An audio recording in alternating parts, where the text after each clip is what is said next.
ये all India jewellers and gold Smith federation की तरफ से आज ये प्रेस कॉन्फ्रेंस बुलाया गया है। बहुत ही अहम मुद्दा है जो व्यापारियों, जो सोनार और सोने चांदी के व्यापार करने वाले लोग, चाहे वो किसी भी तबके के हों, और बिहार का मुद्दा नहीं है, पूरे देश का मुद्दा है, लेकिन अभी बिहार में भी बहुत तेजी से धारा 411 और 412, धारा 411 और 412 जो अभी बदल करके हो गया BNS 317, इसमें हो क्या रहा है कि किसी भी पुलिस जो है चोर को पकड़ती है, और चोर को पकड़ लेने के बाद में, चोर को पकड़ने के बाद, कुर्सी ले पकड़ लेने के बाद में चोर के कहने पर वो किसी भी दुकानदार को, चोर अगर या इंटेंशनली या वाकई चोर ये कह देता है कि हमने इस दुकानदार के यहां सामान बेचा है, उसके आधार पे पुलिस उसको बिना कोई मौका दिए हुए उस दुकानदार को सीधा पिछले साल 16 अगस्त 2024 को एक ट्रेडर्स कॉन्क्लेव किया था लेमन ट्री में, और माननीय सम्राट चौधरी जी को भी बुलाया था। एक ज्ञापन हम लोगों ने दिया सम्माननीय सम्राट चौधरी जी को कि धारा 411 और 412 को इसमें संशोधन किया जाए, चूंकि हम सोने चांदी का व्यापार करने वाले व्यापारी हैं और पुराना सोना खरीदना और बेचना यही मेरा व्यापार है, और हम व्यापार को किस तरह से कर सकें, जो कि सरकार के सारे सिस्टम में हम अपने आप को ढाले हुए हैं। हम आपको GST भी देते हैं, हम आपको इनकम टैक्स भी देते हैं, और सरकार की जितनी तरह की टैक्सेस है उस सारा का सारा ज्वेलर्स पे करता है। उसके बावजूद हम लोगों को एक चोर के कहने पे, जिसका कोई अहमियत नहीं है, जिसका कोई आइडेंटिफिकेशन नहीं है, और हम लोगों को गिरफ्तार कर लिया जाता है। तो हम लोगों ने एक बॉम्बे का गाइडलाइन उनको दिया था मुंबई में, वहां के हाई कोर्ट के द्वारा एक नोटिफिकेशन गृह मंत्रालय के द्वारा दिया गया था कि जो भी ज्वेलर्स, अगर कोई चोरी का माल खरीद लिया गलती से, जाने या अनजाने में, अगर उसके यहां से माल रिकवरी होता है तो आप उसको, सरकार गवाह बना लेगी, उसको जेल नहीं भेजेगी। ये प्रावधान की उनकी गाइडलाइन हम लोगों ने 16 अगस्त 2024 को माननीय सम्राट चौधरी जी को दिया था, और हम लोगों ने कहा कि इस गाइडलाइन के ऊपर में हमारे यहाँ भी कोई एक गाइडलाइन जारी कर दिया जाए, जिससे हम पूरे के पूरे व्यापारी अपने व्यापार को सुरक्षित कर सके, क्योंकि हमारा रोजगार ही यही है, पुराना सोना खरीदना और पुराना सोना खरीदना और बेचना। इसके तहत पूरे बिहार में बहुत सारे ज्वेलर्स भाई हमारे हैं जिनको पुलिस किसी के कहने पर, वो ये भी नहीं पता करती है कि आपने लिया है या नहीं लिया है, हमको अपना पक्ष रखने का मौका भी नहीं देती, और बिना पक्ष रखे हुए, यहां तक कि थाने वाले को भी पता नहीं चलता है, और STF की टीम आती है और सीधा उठा के लेके चली जाती है। जब हम लोग थाने से पता करते हैं कि साहब ये किस केस में गया है, तो वो कहते हैं कि साहब हमें जानकारी नहीं है, ये पटना से STF वाले आए थे, उठा ले गए। अब हर आदमी का पहुंच वहां तक नहीं होता कि वो STF से बात करे कि आपने हमें किस धारा में और किस केस में हमें गिरफ्तार किया है। लेकिन जब संगठन उसको पता करती है तो पता चलता है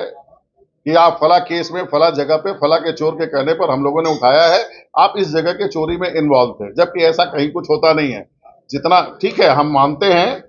कि चोरी का जो भी सामान होता है वो कोई ना कोई ज्वेलर से ही खरीदता है, ये भी हम मानते हैं, क्योंकि सोने चांदी का चीज है तो सोनारी खरीदेगा, दूसरा तो कोई खरीदेगा नहीं। लेकिन मेरा सरकार से ये अनुरोध है कि अगर वैसे दुकानदार जो पकड़े जाते हैं और उनके पास साक्ष्य मिलता है कि हाँ इन्होंने ऐसा किया है, आप निश्चित तौर पे हमें भी बताइए, हम उसका सामाजिक बहिष्कार भी करने को तैयार हैं। लेकिन न सरकार ने इस पे कोई भी गाइडलाइन जारी नहीं किया। अभी कुछ दिन पहले 24 अगस्त को हम लोगों ने एक ट्रेडर्स कॉन्क्लेव फिर किया था लेमन ट्री होटल में, और माननीय डीजीपी साहब को बुलाया था, और डीजीपी साहब को हम लोगों ने वो ज्ञापन दिया कि साहब हमें गाइडलाइन जारी कीजिए कि हम अपने व्यापार को कैसे कर सकें। उन्होंने, भाई साहब आप लोग की तरफ से कि हम इसका बहुत जल्द गाइडलाइन आपको जारी करते हैं और एक व्यापारियों के लिए नोडल अधिकारी नियुक्त कर देते हैं, ताकि जिस तरह से अन्य थाना बना हुआ है, महिला थाना है, SC/ST थाना है, उस तरह से व्यापारियों के लिए हम एक नोडल अधिकारी नियुक्त कर देते हैं, ताकि व्यापारी की कोई भी समस्या हो तो हर समय आपको हमसे मिलने की जरूरत नहीं है। वो सारे जिला वाइज और प्रखंड वाइज वही आदमी देखेगा और उससे आपका सारा काम होगा। लेकिन उसका भी कहीं कोई अभी तक रिजल्ट नहीं आया है। आगे क्या आप लोग, आगे हम लोग का प्लान ये है कि हम लोगों ने एक स्लोगन दिया है सरकार को कि जो भी राजनीतिक पार्टी सुनार और सर्राफा व्यापारियों को अपने मैनिफेस्टो में, घोषणा पत्र में अगर ये लिखता है कि अगर हमारी सरकार बनती है, चाहे वो कोई भी रूलिंग हो या कोई, तो केंद्र सरकार से हम धारा 411, 412 में संशोधन कराने का वादा करते हैं, तब हम सारे सर्राफा व्यापारी और सुनार उस पार्टी को वोट करेंगे। और अगर ऐसा नहीं होता है तो पूरे सर्राफा व्यवसायी और सुनार भाई हम लोग इसका बहिष्कार करेंगे, जो कि पूरे संख्या में हम लोग 2% हैं। आज पूरे बिहार में सुनार और सर्राफा व्यापारी 2% है, और उसके अलावा